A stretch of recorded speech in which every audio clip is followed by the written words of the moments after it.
Halo Teknolovers, yang lahir di era 90-an, semasa kecil dulu permainan lompat tali berbahan karet jadi salah satu permainan yang hits, utamanya bagi anak cewek. Ya, karet gelang memang memiliki fungsi beragam, mengikat bungkusan makanan misalnya, atau bahkan nih dijadiin ikat rambut oleh sebagian orang. Nah, tahu nggak sih? Salah satu benda multifungsi ini harus melalui beberapa tahap dalam proses pembuatannya.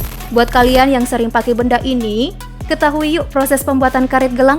Simak tayangan ini hingga akhir. Tapi sebelum lanjut, pastikan kamu telah klik subscribe dan aktifkan bel notifikasi biar gak ketinggalan updatean terbaru dari teknologi populer. Sesuai namanya, karet gelang memiliki bentuk gelang dengan macam ukuran berbeda-beda. Mulai dari yang besar hingga yang kecil, ada yang tebal, ada juga yang tipis.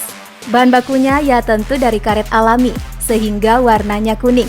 Namun memang ada beberapa karet gelang berwarna lain, hijau atau merah mungkin. Itu karena telah ditambahkan bahan pewarna biar lebih variatif. Produsen ada juga yang membuat karet gelang tahan minyak dan tahan segala cuaca. Karet gelang sebagian besar hasil pengolahan lateks dari pohon karet. Ada juga karet gelang yang terbuat dari karet sintetis, yang biasa disebut O-ring. Namun sayangnya kalah populer dari karet alami yang lebih elastis. Nah, tahu nggak? Ternyata di beberapa negara ukuran karet gelang punya aturan standar sesuai yang berlaku di negara itu. Panjang karet gelang ialah setengah dari garis keliling, sementara tinggi karet gelang yakni jarak dari garis dalam hingga garis luar. Sedangkan untuk lebarnya, tak lain ketebalan karet gelang sewaktu dipotong-potong dari silinder karet yang panjang. Sebenarnya karet sudah dikenal selama berabad-abad lalu. Namun, untuk keberadaan karet gelang baru muncul 2 abad silam ketika penjelajah Spanyol tiba di Amerika Selatan pada abad ke-16. Mereka takjub dengan getah elastis dan lunak dari karet. Pada 1736, beberapa gulungan karet dikirim ke Prancis. Para ahli pun membuat teknologi dengan karet. Ada nama Joseph Priestley, pembuat penghapus tanda pensil menggunakan karet pada tahun 1770.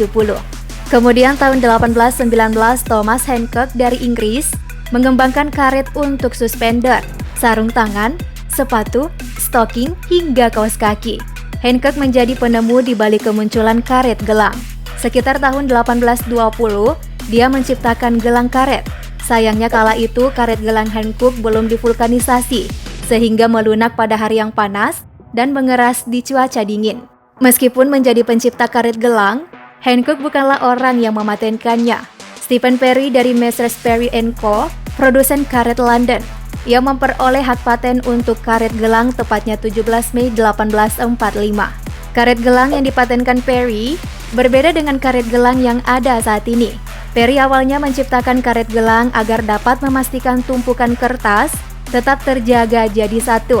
Namun setelah dieksplorasi, ternyata karet gelang memiliki beragam fungsi dan kegunaan, sehingga ukurannya bisa divariasikan. Seperti saat ini, karet gelang telah mengalami vulkanisasi yang membuat karet gelang lebih elastis, tahan lama, dan lebih mudah digunakan.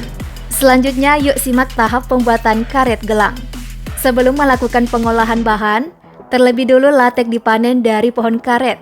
Setelah itu, mengolah lateks di mana proses ini disebut pemurnian. Nah, di sini bahan sebisa mungkin membuang unsur-unsur penyusun lain selain karet untuk menyaring kotoran seperti getah pohon dan serpihan batang yang masih menempel. Karet yang dimurnikan kemudian dikumpulkan di dalam tong besar, lalu ditambahkan asam asetat atau asam format. Partikel karet pun saling melekat bersama-sama membentuk lembaran. Selanjutnya, lembaran ini dijepitkan antara roll untuk membuang kelebihan air dan ditekan membentuk kubus atau balok. Umumnya berukuran 6,9 meter persegi, namun disesuaikan lagi dengan perkebunan individu.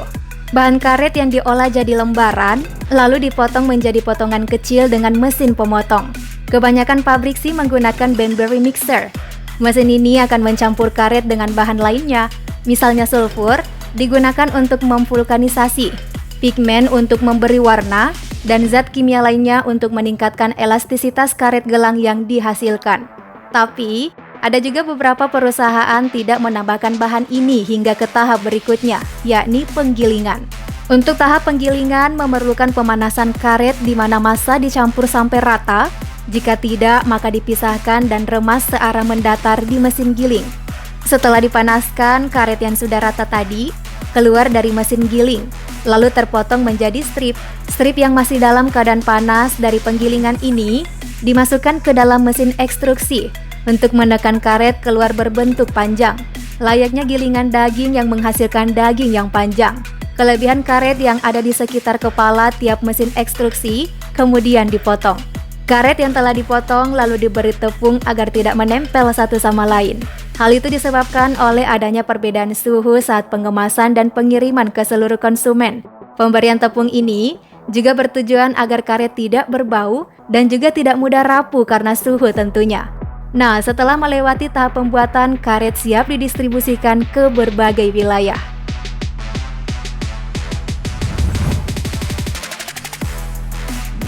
Nah, sekarang udah tahu kan proses pembuatan dari karet gelang? Kalian pernah nggak ikat karet di ujung pensil, terus dijadiin penghapus? Komen di bawah ya. Hal unik apa lagi nih yang pernah kamu lakukan dalam pemanfaatan karet gelang? Jangan lupa like dan share juga video ini. Terima kasih sudah menonton. Bye!